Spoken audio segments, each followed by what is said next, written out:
ಸಿದ್ದರಾಮಯ್ಯನವರು ಇದಾರಲ್ಲ ಸುಳ್ಳು ಅಪಪ್ರಚಾರ ಮಾಡೋದು. ಈಗ ಮತ್ತೆ ಸ್ವಾಮಿ ಹೇಳಿದ್ರಲ್ಲ, ಗೊಬ್ಬರದ ಅಭಾವ ಇಲ್ಲ, ಆದ್ರೆ ಎಷ್ಟು ಗೊಬ್ಬರ ಬೇಕೋ ಅಷ್ಟು ಗೊಬ್ಬರನ ಕೇಂದ್ರ ಸರ್ಕಾರದಿಂದ ಕೊಡ್ಲಿಕ್ಕೆ ಆಗಿಲ್ಲ. 6,82,000 ಲಕ್ಷ ಟನ್ ಅನ್ನ ನಮಗೆ ಕೊಡಬೇಕಾಗಿತ್ತು. ಆದರೆ ಅವರು ಕೊಟ್ಟಿರ್ತಕ್ಕಂಥದ್ದು ಕೇಂದ್ರ ಸರ್ಕಾರ ಕೇವಲ 5,27,000 ಮೆಟ್ರಿಕ್ ಟನ್ ಗೊಬ್ಬರ.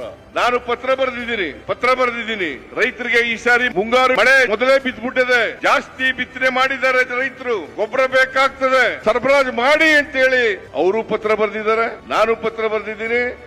ಅದಕ್ಕೋಸ್ಕರ ರಾಜಕೀಯವಾಗಿ ಉಪಯೋಗಿಸ್ಕೊಳ್ತಕ್ಕಂಥದ್ದು. ನಾವು ವಿಜಯೇಂದ್ರನಿಂದ ಪಾಠ ಕಲಿಬೇಕಾ? ಅವರಪ್ಪ ಯಡಿಯೂರಪ್ಪನವರು ಮುಖ್ಯಮಂತ್ರಿ ಆಗಿರುವಾಗ ಹಾವೇರಿನಲ್ಲಿ ಗೊಬ್ಬರ ಕೊಡ್ಲಿಲ್ಲ, ಬೀಜ ಕೊಡ್ಲಿಲ್ಲ ಅಂತೇಳಿ ಇಬ್ಬರು ರೈತರನ್ನ ಗೋಲಿಬಾರ್ ಮಾಡಿ ಸಾಯಿಸಿದ್ರು. ನಾಚಿಕೆ ಆಗಲ್ಲ ಇವರಿಗೆ? ಇಬ್ಬರು ರೈತರನ್ನ ಸಾಯಿಸಿದ್ರು. ಇವರು ರಾಜಕೀಯಕ್ಕೋಸ್ಕರ. ಮತ್ತೆ ಹರಿಯಾಣ, ಮಧ್ಯಪ್ರದೇಶದಲ್ಲಿ ಇವ್ರದೇ ಪಕ್ಷದ ಸರ್ಕಾರ ಇದೆ, ಅಲ್ಲಿ ಗೊಬ್ಬರ ಇಲ್ಲ, ಯೂರಿಯಾ ಇಲ್ಲ, DAP ಇಲ್ಲ. ನಾಚಿಕೆ ಆಗಲ್ಲ ನಿಮಗೆ? ಇದು ರಾಜ್ಯ ಸರ್ಕಾರ ತಯಾರು ಮಾಡೋದಲ್ಲ ಗೊಬ್ಬರನ, ಮತ್ತೆ ನಾವು ಕೊಡೋದಲ್ಲ ಗೊಬ್ಬರನ.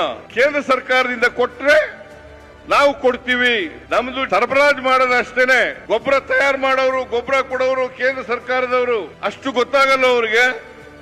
ಅದ್ರ ಬದಲು ಇಲ್ಲಿ ಚಳವಳಿ ಮಾಡ್ತಾರಂತೆ. ಅದ್ರ ಬದಲು MP-ಗಳಿಗೆಲ್ಲ ಪತ್ರ ಬರೆದಿದ್ದಾರೆ ಕೃಷಿ ಸಚಿವರು.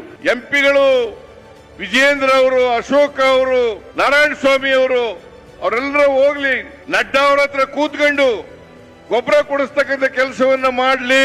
ನಾನು ಪತ್ರ ಬರೆದು 1 ವಾರದ ಮೇಲಾಯ್ತು, ಇವತ್ತಿನವರೆಗೆ ಉತ್ತರ ಇಲ್ಲ, ಇವತ್ತಿನವರೆಗೆ ಗೊಬ್ಬರ ಕೊಟ್ಟಿಲ್ಲ. ಇದನ್ನ ಕೊಡಿಸ್ತಕ್ಕಂಥ ಕೆಲಸವನ್ನ ಮಾಡಿ.